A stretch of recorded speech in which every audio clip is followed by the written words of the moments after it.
पुढे काय झालं ते कळायला हवं. सखू आहे का गेली? अर्थात राहिली तरी मौज, गेली तरी मौज. आता काहीही केलं तरी तिची दैनाच आहे.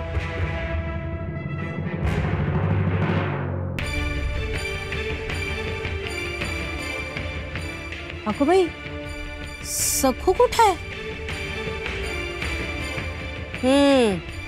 रावळातच का? नादिष्टपणा काही जात नाहीये या पोरीचा. पण आता काय करणार म्हणा. सासरच्यांनी टाकलंय म्हटल्यावर विठ्ठल विठ्ठल करत बसण्यापलीकडे काय हातात आहे तिच्या.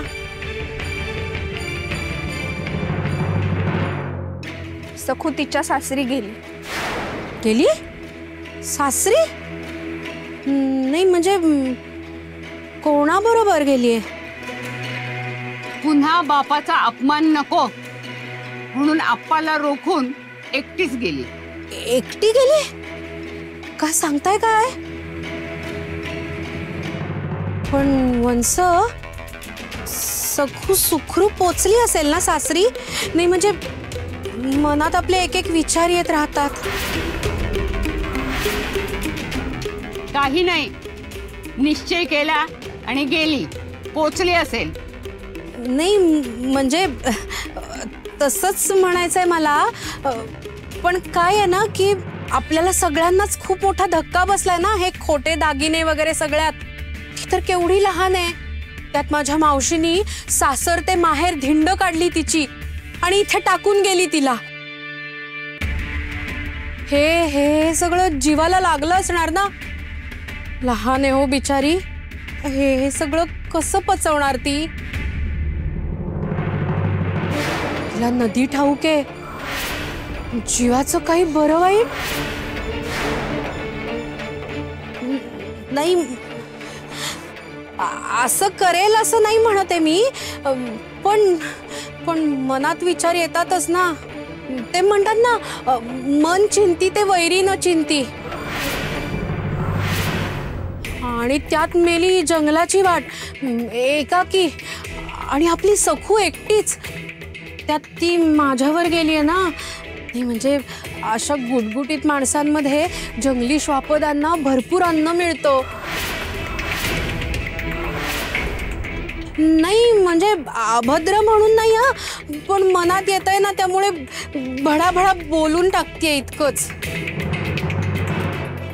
आणि एवढं जीवावर उदार होऊन सखू गेलीये खरी, पण मावशी तिला घरात घेईल का?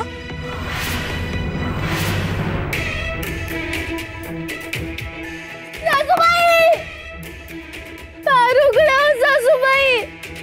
दया करा माझ्यावर सासूबाई.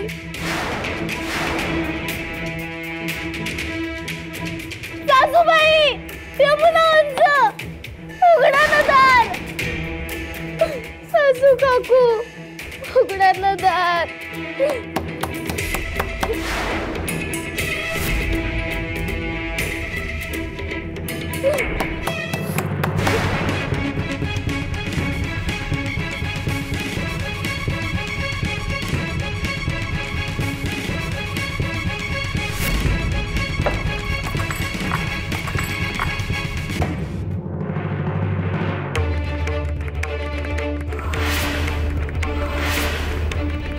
लोचट कुठली? कशाला आलीस ग परत? चल निघ, निघ माझ्या घरात ना. चल निघ माझ्या घरात ना. आओ सासूबाई. काय ग, अशी कशी आलीस ग तू? निर्लज्ज शब्द ही लाजने मरेल अशी निर्ढावलेली आहेस तू. काय तुझं काम इथे? काय धक्के मारत तुला घरातनं काढलं का? विसरलीस? सोन्याचे दागिने घेऊन आलीस? मग का आलीस परत माझ्या घरात? तुझे आई बाप निर्लज्ज आणि तू बेरड. अशा विश्वासघातकी लोकांना माझ्या घरात जागा नाही. मावशी नाही का बजावून गेलीये, खरे दागिने मिळाल्याशिवाय सखूला सासरी थारा नाही म्हणून. हवे. नाही म्हणजे मी ओळखते ना माझ्या मावशीला, शब्दाची पक्की आहे हा ती.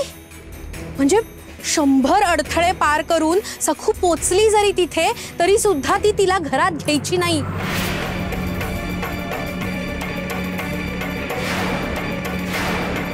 तुमच्या मनात नेहमी वाईटच विचार कसे येतात हो? आणि नेमकं तुमचं म्हणणं तरी काय? सखूनी काय करायला हवं होतं? इथेच माहेरी मुळू रडत बसायला हवं होतं का? आम्हाला कळत नाही असं वाटतंय का तुम्हाला? पण सखूनी कायम दुःखात राहावं, तिला सुख मिळू नये, आम्ही सुखात आनंदात राहूच नये अशीच इच्छा असते तुमची. हो, काही काय बोलताय वंस? खरं तेच बोलतीये. आतापर्यंत अण्णाकडे बघून गप्प राहील. तुमच्या दुष्टपणाला ह्यांनी, माझ्या सासूबाईंनी कायम डोळ्याआड केलं. कारण आम्ही नाती जपतो, सांभाळतो. पण तुम्ही नेहमी वाईट चिंतत आलात. मालकाच्या वेळेस पासून बघतोय आम्ही. मालकांनी आम्हाला एवढा त्रास दिला, सकूला एवढा त्रास दिला, तरीही तुम्ही सकूचं लग्न त्या थेरड्याशी व्हावं म्हणून काय कमी प्रयत्न केलेत का? नव्हते केले. नाही हो. आमच्यावर संकट आली की तुम्हाला होणारा आनंद आम्हाला दिसत नाही असं वाटतंय का तुम्हाला? आज माझी सखू संकटात आहे आणि तुम्ही इथे आमच्या जखमेवर मीठ चोळायला आला. 4 वेळा म्हणालात मी माझ्या मावशीला ओळखते, मी माझ्या मावशीला ओळखते. अहो मग एवढं चांगलं ओळखत होतात मावशीला, मग माझ्या सखूसाठी हे स्थळ घेऊनच कशाला आलात? चालते हो इथून, निघो. बस.